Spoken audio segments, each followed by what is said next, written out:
Oh, they kept talking at the same time? Yeah. Okay, solid copy. I see a breeze.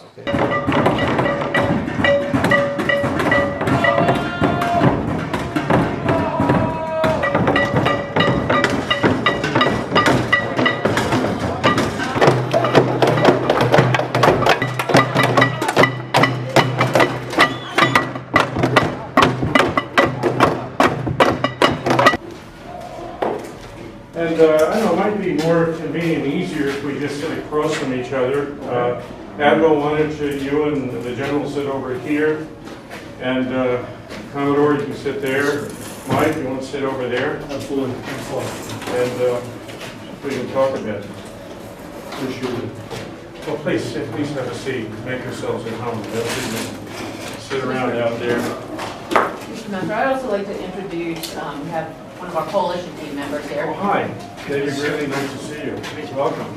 Bill is from Netherlands, and he's on my staff permanently, but he also maintains a liaison with our coalition partners that are out. Great. I know you have a ship also, I think. Yes, sir. Great. Yes, sir. And the rest of you, I'm David Greenlee. I'm the ambassador. Welcome to Embassy Emberland. Please sit down. Well, I'm glad you have it, your foreign affairs advisor, your whole out there. I think that's always useful for us in the state. My first name is Frederick, F-R-E-D-E-R-I-C-K. Last name is Volz, V as in Victor, O-L-Z as in zebra. Staff Sergeant, and my billet is Platoon Sergeant for 2nd Platoon, Echo Company, 2nd Battalion, 8th Marines. We are doing embassy reinforcement. So the Department of State, or the embassy, requested additional support due to civil unrest in the area. That came down to our tasker, which we were prepared for. We flew in about 36 hours ago to reinforce the already MSG that are currently on deck. It's a very large-scale exercise to have more of Navy and Marine Corps cooperation in amphibious training, also getting our allies and our partners of various countries, Italy, Germany's here, Mexico, and more multinational training, building those ties within our allies and our partners and learning from each other. Who is participating in Bold Alligator? There's 2nd Battalion, 8th Marines. There are some multinational countries. Germany's here, France, Denmark, China, and some other ones I just don't recall off the top of my head. Also the Navy. I don't know particular units, but the Navy is also participating. We're providing ground embassy reinforcement. So we're a ground element that are reinforcing the already security here at the embassy. The reason they require more security is the forces, the Garnet forces in here have been trying to take over the government. They've been doing small-scale attacks, but more closely information warfare to discredit the government of Aberdeen. We're targeting their elites. They're not doing anything very symmetrical. It's very asymmetrical. Not only targeting their elites, but trying to withdraw support for the United States. So the civil unrest has been growing. More protests, while peaceful in nature so far, around the embassy, where the ambassador has decided that he needed some more Marines here. More Marines stabilizing is just additional Marines on post, keeping the security posture, and indirectly, showing support for this country because we're bringing more in and we want to stay here. We want ambassadors to stay here and work through and give as much help. So this shows the people that we take this seriously. We're not leaving. We're staying here, and we're going to help you through this. We are the security. Marines are the security for the embassies. One of the biggest challenges I've seen is we're trained in offensive, combat. I mean, that's what Marines do. So coming here, it's kind of a switch for an infantry unit to come here and just be a part of a security detail, as opposed to all the deployments that we train to.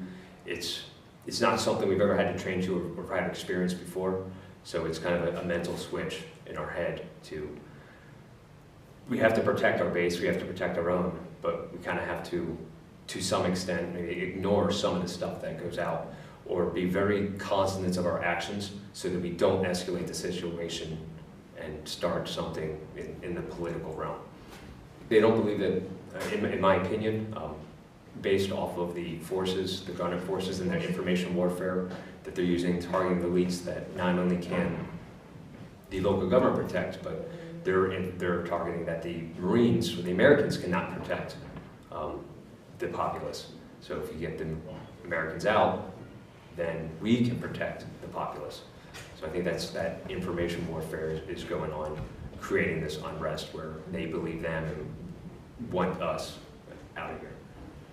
One of the biggest challenges is how aggressive, I mean, what posture do we assume when dealing with the populace? I know we always have the right to self-defense, but when we have peaceful riots out there, but we're trying to clear the way, what's the correct level of aggression to disperse or to move the populace without escalating the situation anymore? With this being my first time, I think things are going very well. The Department of State personnel that are here are invaluable asset. The amount of information that they've been able to teach us and how they do things and what they've been worked with has been invaluable with setting up our own SOP and how we're going to do business when we deploy. My name is David Greenlee, David Greenlee. Well, I've been role-playing the ambassador to Amberland, and the situation has been deteriorating, lots of demonstrations and so forth. And we have requested reinforcement of the embassy by a Marine company.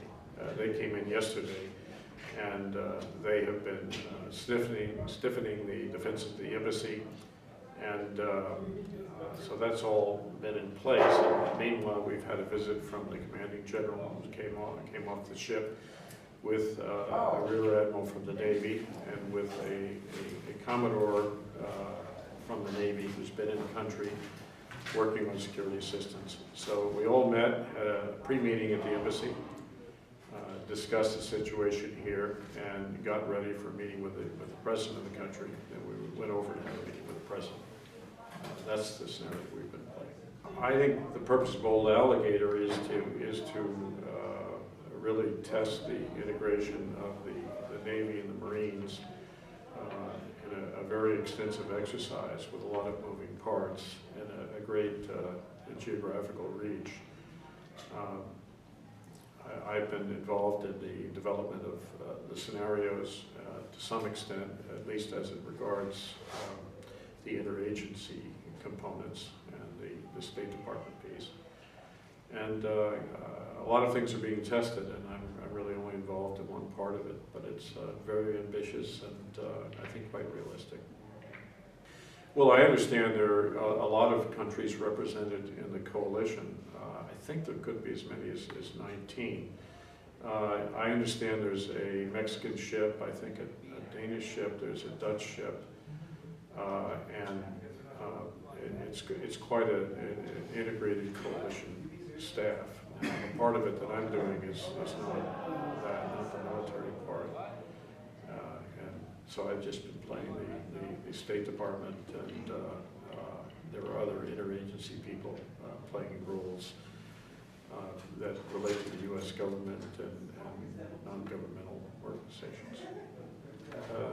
The Marines are great crisis responders, and we, in the scenario, had a crisis, needed people to come in, needed military people to come in and augment the security of the embassy. In the scenario, the police outside the perimeter of the embassy would normally be there and be helping us, but they've all gone away, they've melted away. So we needed more security at the embassy, and the Marines came in and integrated with the security plan of the embassy. The rules of engagement were devised by the embassy and approved by the different factors involved in this. And the Marines who came in were working under Chief of Mission Authority, in other words, my authority as ambassador, and working under the Regional Security Officer of the embassy. So I think that was very, very realistic and a bit of a change from the normal activities of the Marines who simply work up a chain of command. It's military. Well, I think the challenges on both sides are a little bit cultural. And from the Marine standpoint, there are two cultural challenges. One is the host nation. People that are not used to who do things in ways they're not used to doing themselves. And there's also the culture it's the military culture and the culture that's the embassy culture, which is civilian and intergovernmental, so interagency, I should say, not intergovernmental. And they have to work through all of this. And I think that it is a challenge, and I think the Marines playing in the scenario did very well at this. Well, we're identified in the scenario with the government in the sense that we support the government and we support the institutionalization of the government. These are bad economic times in Amberland. A lot of people are upset and out of work, and then there are lots of issues that relate to differences between clans and other sociological issues. So there are a lot of things at work, and some of those things that involve a lot of discontent with the government, and they see the Marines coming in and supporting the embassy as being part of something they really reject anyway. And so that accounts for the demonstrators. There are other people in Amberland who very much support the embassy and the Marines coming in, and are lined up with the president, but they're the silent majority out there. So I think typically when there are problems in a country, you get demonstrations around U.S. embassies because the U.S. is such a big player internationally. And the thought is usually that if something's going wrong, somehow the U.S. could either fix it or is responsible for it going wrong. So the protests are fairly natural in our environment. Well, I think, again, the last 2 days, the first day was the embassy reinforcement. I think that went very well. I think today, the pre-meeting with the commanding general and with the Navy Rear Admiral and with the Commodore who's doing security assistance in country, and with the foreign policy advisor, a civilian who works for the commanding general. I think that pre-meeting went very, very well. We talked about a lot of different things that the Marines were doing and the Marines and the Navy together could do for the country, and how to describe that both privately to the president, but also publicly if asked. If didn't happen to be a press conference, but certainly the commanding general was prepared to talk to the press if he had to. The follow-on meeting with the president, I thought, also went well. The president's typically, in this case, he's asked for the Marines to come in. There's a UN resolution that supports that, and there are other coalition forces that could be involved as well. So the president has asked for all of this, but when the U.S. components come in, and also there was somebody from the Netherlands, certainly the president's going to ask for everything that he can. So the way the meeting with the president played was quite realistic, with the president requesting assistance with displaced persons, with food resources, with water, infrastructure, lots of things. The commanding general had to be able to take aboard what he was saying, but without making any commitments or promises. And the ambassador had to be in the position of saying, look, if you need all this help, what you really want to do is declare a disaster, and we can bring in a civilian team under U.S. aid that can really assess your needs, and we can see, we can have a process for looking about how those needs might be addressed. And in other words, trying to make sure that we didn't leave that meeting promising what we couldn't deliver, but we gave the President a way to think about how we might structure his requests and how we might find a way to help deal with the requests, not just from the U.S. side, but involving the whole international community.